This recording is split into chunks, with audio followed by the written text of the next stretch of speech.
Is Melo's time over in the Big Apple? What's going on, y'all? 5 Sports Talk back at it with another video talking some NBA. Here to talk Carmelo Anthony, whose name has been all over NBA trade rumors.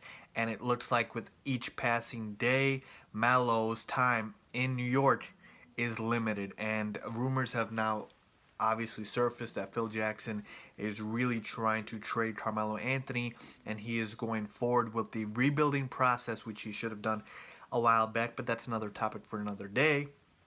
And he wants to build around Kristaps Porzingis and wants to officially move on from Carmelo Anthony. The problem here is Carmelo, of course, has that waive no trade clause in his contract. So for him to be able to get traded, he needs to approve the team that he's going to get traded to, which automatically limits the number of teams interested in trading for Carmelo.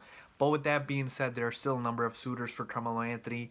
Even though he is in the twilight sort of his career on the back end, he can still, score with the best of them. So I'm here to give you guys 3 of what I think are the best teams and the best trade destinations for Carmelo Anthony. So let's get started. At number 3, I have the Portland Trailblazers. And look, the Blazers weren't in this spot before I heard the news about Carmelo potentially getting traded to the Cavs for Kevin Love, and then his rumor within the Boston Celtics. And both those teams said, no thank you, we aren't interested, which meant that I had to remove them from the list because those would have been good trade teams for Carmelo Anthony. Obviously, again, this is not just about fit. This is about where Carmelo is going to want to go, because obviously in Cleveland, you would have sort of this logjam with the ball dominating people with Carmelo, Kyrie, and LeBron. So I don't know about fit there, but obviously we all know that Carmelo and LeBron are really good friends. So there would have been that connection. But with that being said, those 2 teams are out of the picture.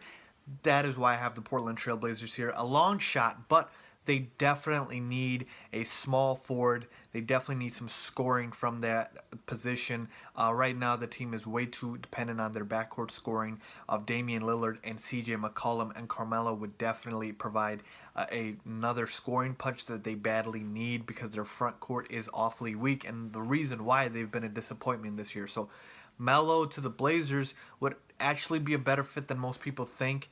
The only problem here, again, is I don't think Melo would want to go to the Portland Trailblazers, even though they are a team on the rise. They are a relatively young team. I don't know how much his interest level is in the Blazers, but if he did want to go there, it would definitely be a good fit for him. And salary-wise, you could move someone like so Carmelo Anthony is due about $24 million this year. I believe he's got about $50 more million left on his contract, 50 plus, with the player option on the last year of his deal over the 2 years remaining, excluding this year. So you could trade somebody like an Evan Turner or Alan Crabb, who they just signed in big deals this year, but I don't know if they would do that. Then you could also move someone like a Mo Harkless or an Al-Farouq Aminu. So there's a lot of trade pieces. Portland has a lot of trade pieces they could move for Carmelo Anthony, and the Knicks really aren't looking for a big haul here. They're just looking for some young players and draft picks because they want to get something out of Melo before he becomes useless. At number 2, the OKC Thunder. Look, everybody knows that Russell Westbrook needs some damn help right now.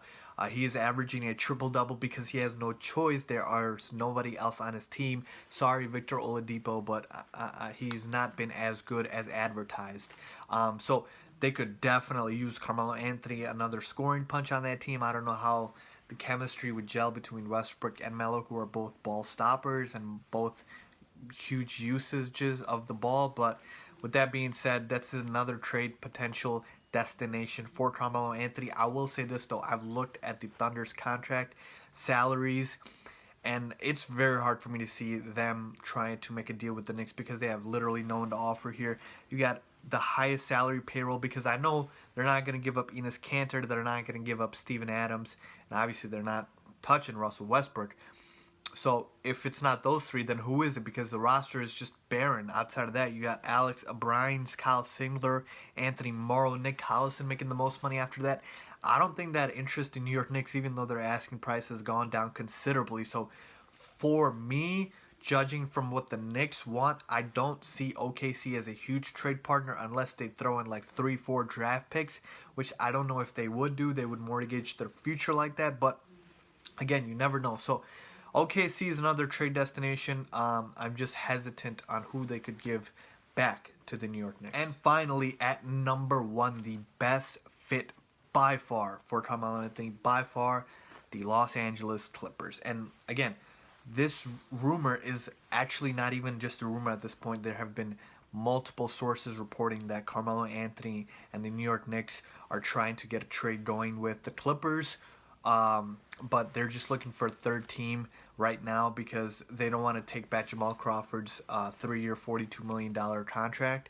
And the Clippers have already told the Knicks they're not trading Blake Griffin, Chris Paul, or DeAndre Jordan, their big three, and the Knicks are fine with that. So you're talking about sliding Melo into that 3 spot where they were running out guys like Luke Richard, Mute, Wesley Johnson, Paul Pierce on his last legs. That would be a big upgrade for the Clippers.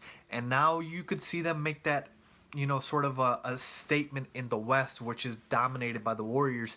And the Spurs and the Clippers have been sort of the forgotten brother, and for good reason. I mean, they keep getting hurt every year.